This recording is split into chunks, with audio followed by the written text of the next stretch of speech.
This video is brought to you by Squarespace. From websites and online stores to marketing tools and analytics, Squarespace is the all-in-one platform to build a beautiful online presence and run your business. So I got a question, and I think this is a good one to share with everybody. This comes to us from Mark, who writes, "Dear Ted, love the show, especially the lens day videos. I have a question. I am a Canon user, and the new RF lenses are beautiful, but they're also massive. I've seen this with other brands as well. Panasonic has a 50mm f1.4 on their mirrorless system that's over twice the size of my old Canon 50mm f1.4. Why are the newer lenses so much bigger? Does that mean they are better lenses in terms of image quality? Thank you, Mark." So this is a really great question, and I think there's kind of two answers to this depending on how you look at it. So the short answer would be technically yes. I think especially with modern lenses that have been designed in the last 15 years, you're dealing with new manufacturing techniques, really high tolerance of surface smoothness, and we're able to make lenses now that we weren't able to physically produce years and years ago. So I think they're probably, from a technical standpoint, these lenses probably are better image quality because of their size. Now, there's also the artistic standpoint to this, and there's a practical standpoint. Lenses are made by engineers, optics designers, and they're used by photographers. So you have science on the one hand, and then you have the more art side, the more practical side on the other.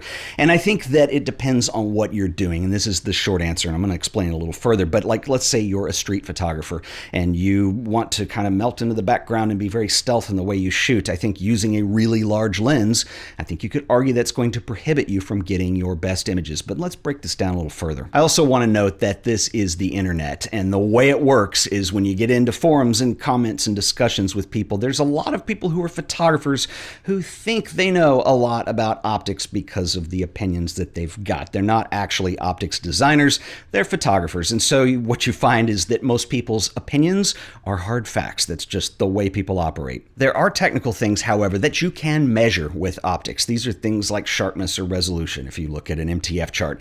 There are things like how well a lens deals with distortions, with chromatic aberration, with astigmatism, all those kinds of things. So those are usually facts. They're usually measurable. And then the opinions start surfacing where we start talking about the quality of the bokeh, which technically you can measure some of that as well, but it is going to be an opinion-based thing. You either like it or you don't.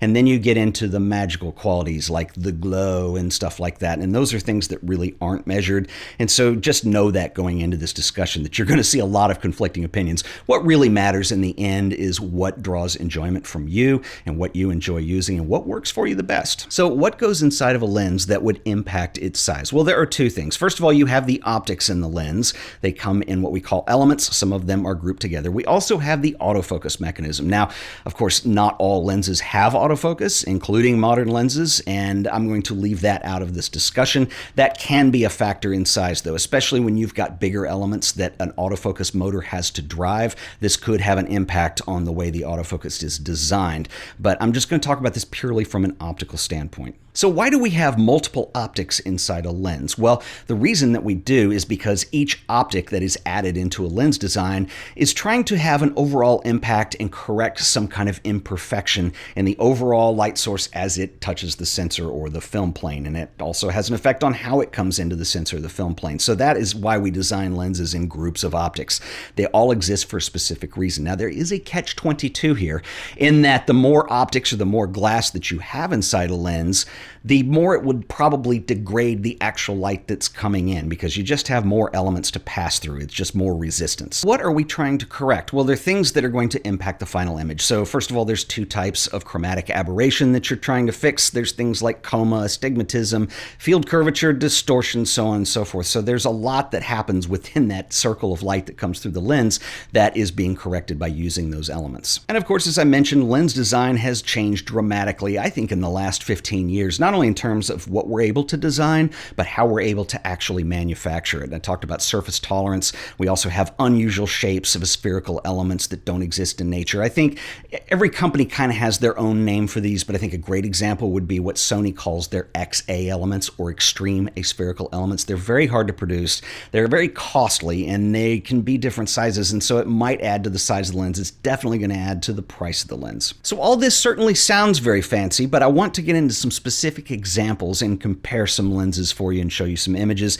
But real quick, I want to give a shout out to our sponsor today, who are the awesome folks over at squarespace.com. Present your photography using Squarespace's modern professional portfolios. The layouts are completely customizable, and you can use Squarespace's drag and drop based backend system, which is really easy to use to present your work the way that you want it seen. Squarespace is an all-in-one platform for building beautiful websites, easily claiming your domain or URL, and creating a custom site that brings your ideas to life. Squarespace is host to a number of other tools, including e-commerce, appointment scheduling, and analytics, so that you can grow your brand and your following. So head over to squarespace.com for a free trial, and when you're ready to launch, you can go to squarespace.com/AOP to save an additional 10% off your first purchase of a website or domain. Once again, that is squarespace.com/AOP, and I want to thank the folks at Squarespace for sponsoring another episode of The Art of Photography. I want to draw a comparison between two similar focal length lenses by the same manufacturer. So let's talk about Nikon. So this year we saw the release of the Nikon Noct 58mm f/0.95. This is a crazy lens. This is one that I rented. I did a full review on this. It is not a small lens. It is massive. I want to compare that lens with this one, which is the Z mount. It's the 50mm f1.8s. This is not an expensive lens. It's not a heavy lens. It's fairly lightweight. It's also not f/0.95. That is the big differentiator between these two lenses. Now, with the Noct lens, this is a lens that's designed to be shot wide open, usually in very low light situations or when you want razor thin depth of field. Now, in my experience, most situations with f/0.95 is such a shallow depth of field that it's really hard to get a picture that's not distracting. So something like portraits when the nose is out of focus, or especially if you're shooting close up, if you're shooting flowers or something like that, it's just so thin that you end up wanting to stop that lens down. Now, so why is this an $8,000 lens, and what's the practicality and what went into it? A lot of people are offended so much by the price tag and the fact that it doesn't have autofocus that they just write it off as being a just extremely absurd lens. It's really not. And when you think of the way light comes through a lens, it produces what we call an image circle. So we see it as a rectangle in the end. It's actually a circular projection that gets put onto the sensor. Now, one of the problems that you're going to have, especially with a lens with that large an aperture, are things like vignetting and light fall off. This is where the light is brightest in the center and it starts falling off towards the edges. This actually does this in every lens. It's just some of them show up more than others. But with the f/0.95, this is an argument for making a much larger lens. The other thing that it becomes very difficult when you design a lens is all those little aberrations and distortions and problems that we talked about earlier. Those are most prominent when a lens is shot wide open. This goes for any lens, like an f1.8 lens. If there's any chromatic aberration, you're going to notice it most when it's wide open. When you start stopping it down, it's going to become less so. So you want to find a lens, if that's going to be a big deal for you, where you don't want to see fringing, to find a lens that looks pretty good wide open. So that is another reason that the f/0.95 has 17 glass elements in here, and it is massive. It's also very heavy. Now, can you get good images with this lens? Yeah, of course, I did. I actually shot street photography in New York just to see what this would look like. It was very difficult, especially with manual focus. I found that my best technique was to kind of pre-focus and wait for action to happen within the scene, and I got lucky a few times. And when you're shooting at night and something's not moving around nearly as much, I had better results with it. I actually really like that lens. Can I afford that lens? No. That is a lens that I rent when I want to shoot on it. It's too much money for me to justify. Now, what about the f1.8 50mm? And by the way, I do know that these are slightly different focal lengths, and that's kind of another subject, but they're close enough for what we're talking about here. Well, this is a lens that I own. It is a $600-ish lens, and it's one that I bought because I end up reviewing a lot of Nikon cameras.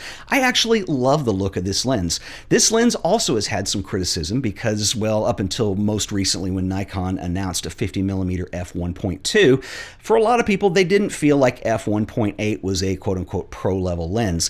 I actually disagree with that. Yeah, maybe you're not going to get that extra little third of a stop or 2/3 of a stop of light in the end. I actually love the way this lens renders. I think it has a beautiful contrast to it. It's got a really nice depth of field in the way that it falls off from the sharp areas into the bokeh areas. I think it's a gorgeous lens, and f1.8 I don't feel really holds me back. Now, Remember, I talked about opinions earlier. Everything I just said was my personal opinion, except for the fact of why the f/0.95 Noct lens is so big. There are some very specific physical reasons why it has to be that big in order to render really well wide open. You're not spending $8,000 on an f/0.95 lens to stop it down. In fact, in my testing, when you did stop it down, it starts to look a lot like this lens once you get especially around f4-ish. And so it's kind of wild like that. This is a very special purpose lens, but if you need that lens and it's right for the work that you do, then that's probably the right solution. So I mentioned earlier that photographers have this annoying habit of getting on the internet and arguing in forums and trying to pass off their personal opinions as facts. But it's kind of interesting to me because on the one hand, you have lens designers, basically engineers who specialize in optics that know what they're doing, and they're scientifically designing an optic set that's going to go into a lens or lens design that is ultimately going to be used by photographers. And photographers are very important too because they're the side of it that is going to bring the human element and bring the images to life. I think this is true even if you're a technical photographer or if you're doing product photography. There still is, this area where your opinion and your feelings and your interpretation are what go into the final image, not the science part of it. And we are in the age of what we call pixel peeping because we can see all of our images rendered on a computer screen and we can zoom into the pixel level and we can see exactly what's going on. I think that's actually driven the discipline of lens design and the seriousness that goes into it. It sells a lot of lenses, but in the end, and I've always been a proponent of this, it really doesn't make that big of a difference in the final image. You either have a good photograph or you don't. And sometimes those technical details, in fact, I think pretty much all the time, with maybe a few rare instances if you're shooting astro and you've got blurry stars because you didn't have a lens that handles chroma correctly. But I think for the most part, the image is going to speak for itself. I would love to know what you guys think though. So drop me a comment below. I'll see you guys in the next video. Until then, later.